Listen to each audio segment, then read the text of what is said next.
İran ve Amerika-İsrail savaşı ciddi bir savaşdı ve burada İranın əsli instruktorları təqribən dağılıbdır. Yəni məmləkəti idarə eləmək üçün, hətta əgər Amerika ilə sülh eləyərlər, İsrail ilə sülh eləyərlər, məmləkəti idarə eləmək üçün çox böyük problemlərlə üzbəüz olacağıq. Və indiyəcən əlbəttə ki, İran dövlətində işləyənlər çoxlu pulları, çox ağır pulları ixtilas edirdilər. Yəni bir cürə oğururdular və onlarla özlərinin, balalarının kefinə baxırdılar xarici məmləkətlərdə, özgə məmləkətlərdə. Amma buradan bu üzə bu daxil çoxalacaq. Eyni halda İran dövləti böyük problemlərlə olacaq. Yəni bir tərəfdən pul oğurlayacaqlar, əgər olsa əlbəttə, bir tərəfdən də böyük problemlərlə üzələcək. Çünki bu dövlət o zaman ki savaşda deyildi və instruktorları dağılmamışdı.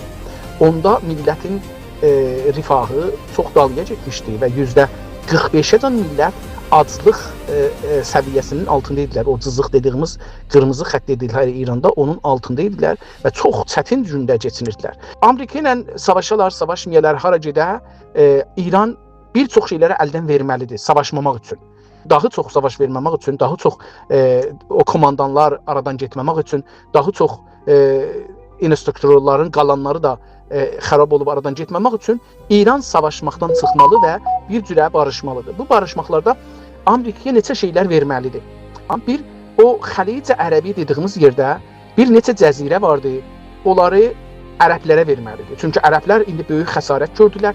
İkinci bu ki, o reaktor, atomi reaktorlar ya o nükleer fəaliyyətlər, çalışmalar, bunların hamısı dayandırılmalı və o silahlar ya o imkanat ki orada vardı, onlar məmləkətdən çıxmalı və o instruktorlar betonla bağlanmalı. O uzun mənzilli müşəklər ya misaillər, bunlar da İranın əlində ya olmamalı ya da azalmalı. Məsələn 200 kilometr, 250 ya 300 kilometr hududunda ki, hətta İstanbula ya ərəb məmləkətləri də vura bilməsin deyə belə bir vəziyyətə gətirməlidirlər.